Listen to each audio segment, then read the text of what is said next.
Let's Get To presents 5, 4, 3, 2, 1.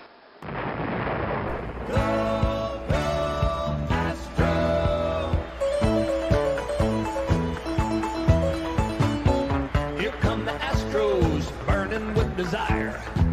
Here come the Astros, breathing orange fire. Here come the Astros, with winning on their mind. Here come the Astros, number one every time. Go, Astros. We want Houston! Alvarez hits a high drive, center field. Beerling's back. This game is turned upside down. And the pitch is lifted to right by Castellanos. Long run for Tucker over toward the line and foul territory. Makes the catch, and the Houston Astros do it again. 2022 World Series champions. And now, Go Astros. Astros baseball from three guys who've been there since Art Howe had hair. Here come the Astros, breathing orange fire. And welcome to a special live edition of Go Astros. Right now I'm by myself in, I think, the fourth hotel room I've done this show from this baseball season. Andy Zip is now joining us. He has come in. Andy, the Jordan turned the game upside down. Verlander did the trade deadline upside down. Let's jump right into it. Hi, by the way. Trade deadline. I did not see another trade come through in the last 5 minutes. Don't know if you did. Anything? Other than the Yankees finally decided to trade somebody just so they could be not the one out of 30 teams who didn't participate in the trade deadline this year. So good for them. Glad the Yankees could feel like they're involved in Major League Baseball. That's important. Your instant analysis from Emily Nyman was Yankees putting the mid in Middleton by getting him. I know that we all talked some Kendall Graveman. But first, let's talk Verlander. As you can imagine, and I won't even blame the fan base because that is the nature, I think, of all baseball fans at this time of year is to be yay, and then leave the dark side. I come from the opinion that I care way more about the World Series in 23 than I do in 25. Overall, what is your impression or opinion of getting Verlander back? Well, I mean, the Astros absolutely needed a starting pitcher. They needed somebody to either allow us to rest Fromber or Javier or Brown as needed, or B, move to a six-man rotation, which is what I hope is going to happen. With Urquidy coming back this week as well, provided there's no setbacks and he's not living in Michael Brantley's closet. You've got two infusions of talent into your rotation, and that helps alleviate some of the stress of these guys. Javier, who's on pace to throw more innings than he's ever thrown in his career. Brown on pace to throw more innings than he's ever thrown in his career. JP France is now in uncharted territory. And then, the never-ending rotation of Brandon Bielak and Blanco. Right. This kind of closes the door on that, but maybe there's a room for Blanco to come up later and strengthen the bullpen a little bit by being that middle inning guy that Seth Martinez kind of has faltered at this season. So all in all, there's no immediate downside to the Astros acquiring Verlander. The downside is something we won't even really know for 2 seasons at least, maybe longer than that. Maybe longer. Gilbert's the premier piece for the Mets, and we can talk to a number of people on Astros Twitter in our circles about Clifford and his potential, but right now Gilbert's the higher ranked prospect. He was number 68 in MLB.com's top 100 ranking, and he's the guy closest to the major leagues at this point. As a matter of fact, if you asked Astros Twitter at any point during the season after, I think, April 15th or so, they were begging him to move up and play center field. Development be damned.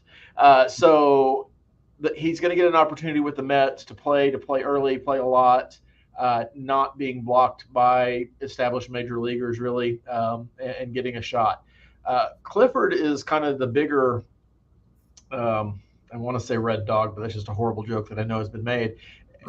He may end up being the bigger loss for the Astros organization because there's a lot of scouts, a lot of guys who pour into the minor leagues who think Clifford right now has a higher ceiling potentially than Gilbert, but he's got a lot further road to go. So again, when I say, the immediate reaction from a lot of Astros Twitter was the Astros got fleeced. How could they give up these two guys? We don't know if there's any fleecing taking place until the 25 season, probably at the earliest, maybe a little bit beyond that. What makes it a little bit easier is the other part of this transaction, and that the Mets gave the Astros $54 million to cover almost 2/3 of Justin Verlander's contract. And that's if he plays in 25 for us under the extension to the contract that would automatically trigger if he pitches 140 innings next year. For me, this is all upside right now. Will we be, hindsight being what it is, in 2025, be regretting watching Gilbert on his first steps to the Hall of Fame? Maybe. But it's, prospects are prospects for a reason. And until they actually perform in the major leagues, there is no shortage of players who have been thought to be all-world guys who came up, Phil Nevin, and who did virtually nothing for years in the major leagues. And the Astros have a window, and that window is really, really open in this year and in next year. And then after the 24th season, there's going to be some more reevaluation to do. But right now we can really start enjoying the pennant chase for the rest of this year, and then hopefully not having the issues we've had in 23 and 24 as far as injuries, and seeing what a full-strength Astros squad can do, which, by the way, may have a plethora of starting pitching to go back and get some prospects if they want to. Yeah, William, we'll definitely talk about that in a minute. One of the things that I kind of take a similar approach to it all. It's the old cliche that a bird in the hand is worth two in the bush. The young prospect is as popular in an organization as the backup quarterback, because you can assign whatever hopes and dreams you have to him without actually having those results bore out. But for me, does it suck that the Astros just didn't sign him in November?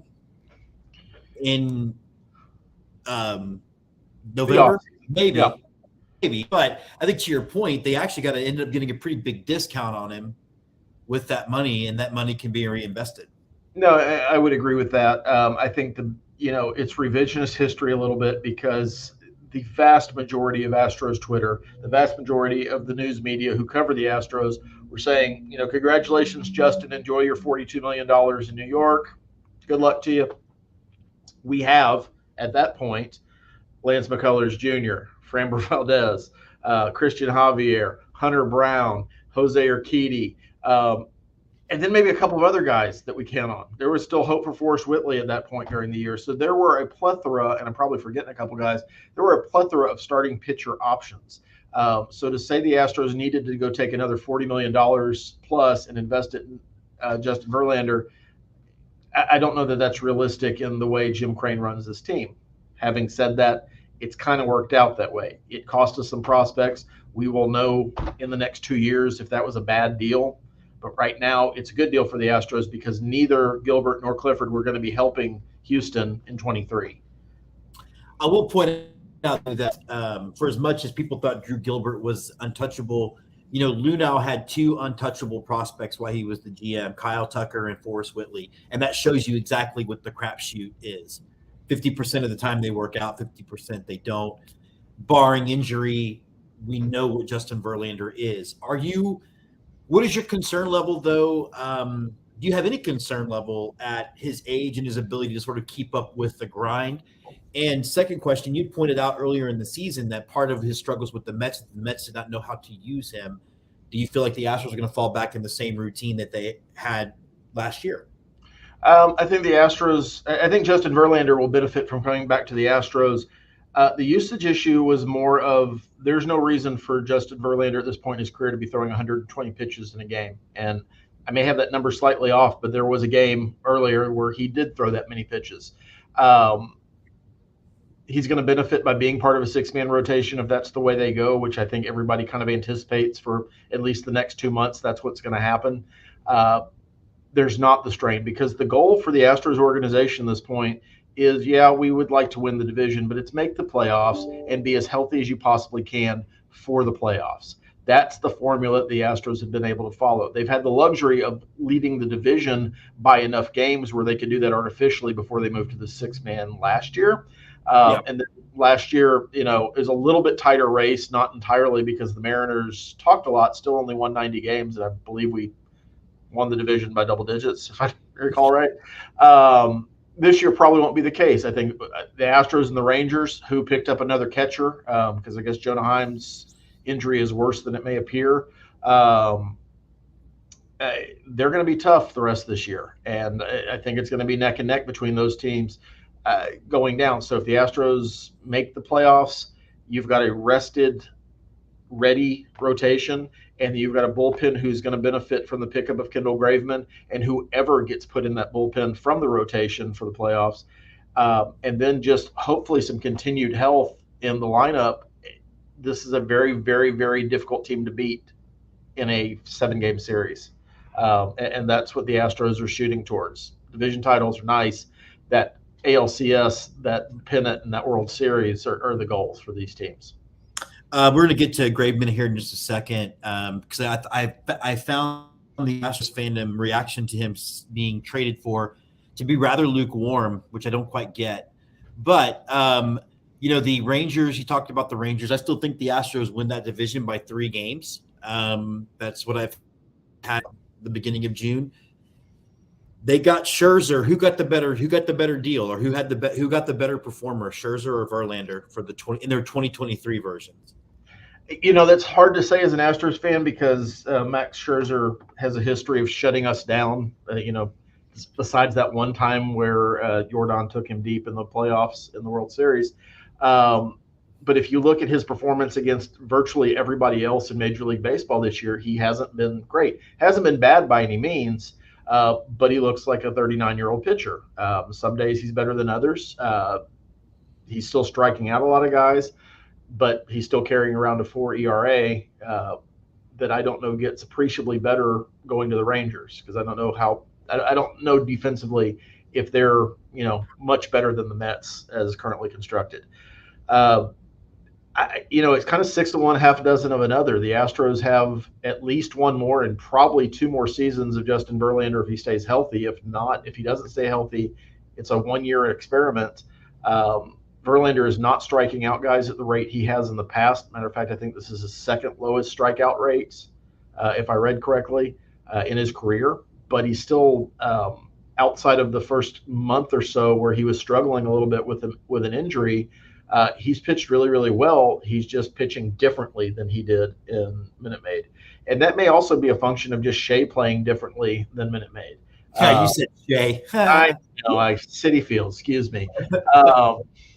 Still should be Shea. But I don't know that one team got a better deal than the others. I think the Rangers are very, very hungry to make the playoffs however they need to do it. I think the Astros are a lot more calm in their approach. And I say that despite the fact that we gave up our 2 top prospects in our minors to get Justin Verlander back. But this to me is nothing but positive news, however it ends up working out, because I think the process is right. Okay, so one of the things you had asked for was a left-handed bat, and deals are still filtering through as far as news goes. And news just broke that the Miami Marlins have acquired Josh Bell, who I think both of us kind of had an eye on. Are you disappointed in the lack of a bat added, and do you read into that to say maybe Brantley will be back soon and healthy? It's like hoping that you're going to get the Evel Knievel for Christmas and it never comes, and you get other great things for Christmas. But that Evel Knievel with the ripcord and being able I had that. Did you yeah, all of that. Never got it. Asked for it every year for like 4 years in a row. Never got it. Don't know what my parents' issue was, or Santa Claus issue was with Evel Knievel. In my household, it never happened. I was blessed in other ways. I kind of feel like Michael Brantley is that Evel Knievel action figure at this point. We keep hoping he's going to show up, and he looks really cool, hitting on the field before games.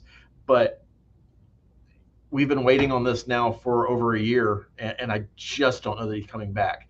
I guess we can be encouraged by the idea that if the Astros didn't make a move to pick up a left-handed bat, they think he's coming back. because if you're looking for a hole on this team, that is the hole right now. Is our bench is not the strongest bench in the world. At best, you're going to be carrying Yainer Diaz, Mauricio Dubon, Corey Julks, or Jake Myers. And then, you'd like to have one other guy that you think could hit the ball out of the park, and at least, make a opposing manager think a little bit about who he's bringing in to face you as a reliever. I would have loved not even a big player, just like a Seth Brown type. And I know I've said it a number of times on Astros Twitter, a guy who could play first base, a guy who could play left field, that just can make contact and has a little bit of pop in his bat. That would have been a great acquisition to me. So if there's a hole in the way the Astros are currently constructed, I think that's it. Having said that, the Astros right now, 1 through 8, when Maldonado is playing, are a really, really strong lineup again. Adding, it's, stupid, obvious statements, but adding Altuve and Yordan Alvarez back in the lineup really kind of makes things better. Yeah, you saw it last night too, because Yordan had, I think, 800 feet of flyouts before he finally hit one out of the park. It was just missing things, and to see it finally connect, and just you forget how quick the ball gets off this guy's bat until you see it in action. Well, according to John McClain, the Astros were being dominated for 6 innings. Again, he was at Titans training camp, so I don't know what he's watching, but yeah, different conversation. But this lineup, if you can get, a couple of key guys a little bit hotter, and that's not physical appearance, but because Jeremy Pena, I don't think could get any hotter. No. But if you could get him consistently getting on base in the 2-hole, if that's where Dusty's insisting on hitting him, if you could get Bregman, just keep drawing walks and start getting some production beyond just Walker home run, because that seems to be his last month or so. This lineup just gets really, really tough. And that's where you get back to feeling good about, doesn't matter who the Rangers are going to pitch against us on Labor Day, because 1 through 8, 1 through 9, we're going to make that pitcher work. And eventually you're going to run into trouble no matter who you're facing. Chas McCormick has been great this year. I'm very happy we held on to him. That's the thing is, like, Drew Gilbert or Chas McCormick. I would keep Chas McCormick. Right. You have a guy who's currently hitting 280 in the major leagues versus a guy who hasn't done that yet. That's easy for this year. It's a harder conversation maybe next year and maybe the year after that, but right now, that's the right call. I'm also, I don't think today could have worked out. This trade deadline could have worked out much better for Houston, short of that left-handed bat. Okay, let's talk about the bullpen. We talk about, it's like a reunion of sorts again with Kendall Graveman coming back, which was kind of cool because I didn't realize really how much he had grown attached to the clubhouse here while he was here. But apparently, him and his wife consider it home. So he was very openly back. But I've seen a lot of people compare him to another Montero, and I just don't get it. What are they seeing that I'm not, or what is your take on getting Graveman back? Well, he's 2 years older, so that's part of it. Pitchers have a shelf life. He, might be reaching towards the end of his. There's still a lot of life in the arm, and I think the difference between 2021 Kendall Graveman and 2023 Kendall Graveman is we did not acquire him to work any part of a 9th inning unless we actually have to.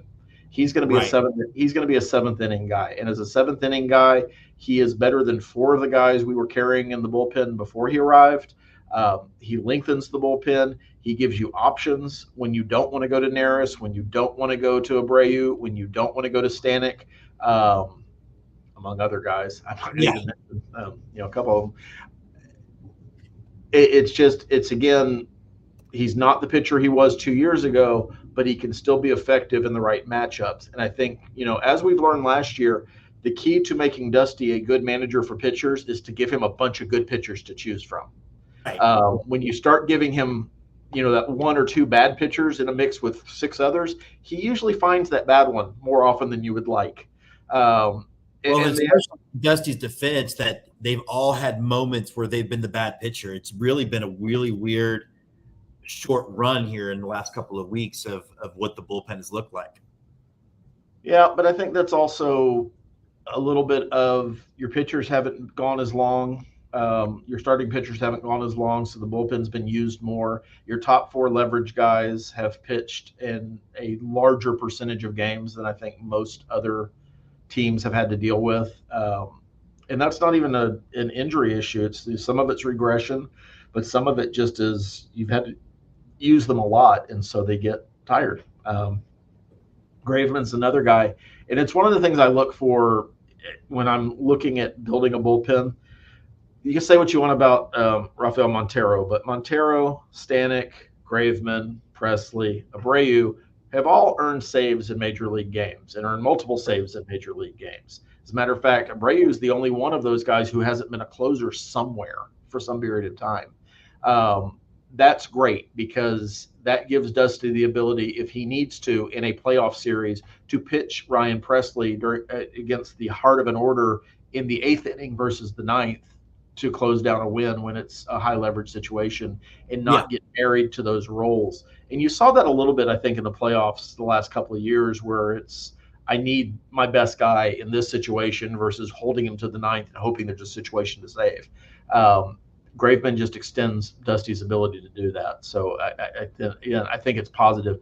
It's underwhelming, I think, is part of the Astros fans issue, is that if you're going to trade somebody, if you're going to trade Corey Lee and you've grown attached to Corey Lee, you want to get Josh Hader.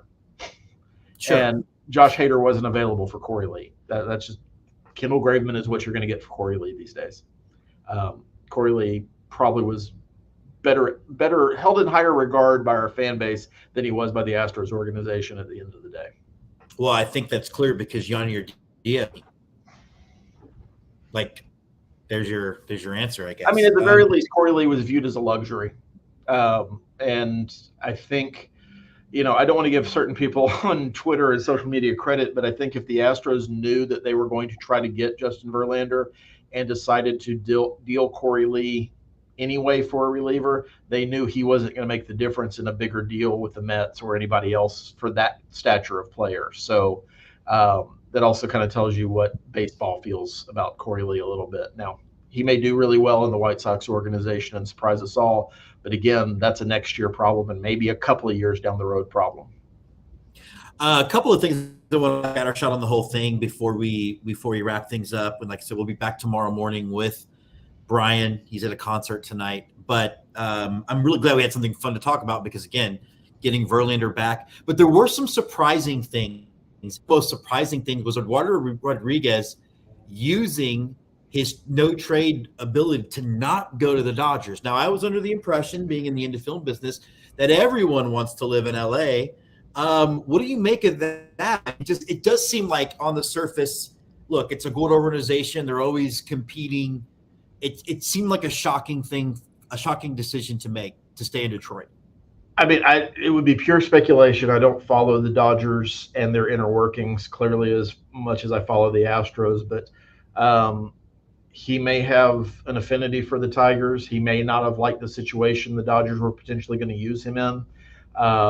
He may hate the West Coast. I mean, I don't know what his reasoning was, but I do think it's very interesting that some players, because the Dodgers, I think objectively have kind of owned the trade deadline for the last 6 or 7 years. They're always pulling in multiple guys and kind of out of rabbits out of hats every now and then.